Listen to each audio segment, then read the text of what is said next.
ভাঙড়ের তপ্ত রাজনৈতিক অঙ্গনে ফের চাঞ্চল্যকর মন্তব্য করলেন ফুরফুরার পীরজাদা তোহা সিদ্দিকী। তিনি স্পষ্ট ভাষায় জানিয়ে দিলেন, শওকত মোল্লাকে যেসব ইমাম সাপোর্ট করবে সেই ইমামের পিছনে নামাজ হবে না।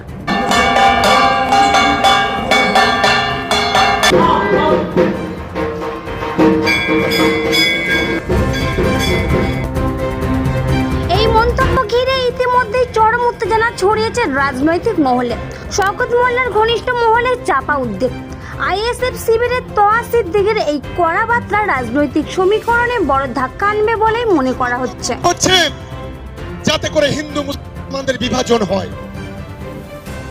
আমাকে তো টুপ্পিনি করে গালাগালি করে শুধুমাত্র আমি বিশেষজ্ঞদের মতে ধর্মীয় ও রাজনৈতিক ইস্যু একসাথে জড়িয়ে যাওয়ায় ভাঙড়ের ভোট রাজনীতিতে শুরু হতে পারে নতুন সমীকরণ। এবার কি শওকতের ভরসার জায়গায় পুরোপুরি ভেঙে পড়বে? তোহা সিদ্দিকীর এই হুঁশিয়ারি কি নতুন রাজনীতির রূপরেখা তৈরি করবে? চোখ এখন ভাঙড়ের মাঠে। 26 ইলেকশন আসছে, 2021-এর মধ্যে এক সেটিয়ার হবে না।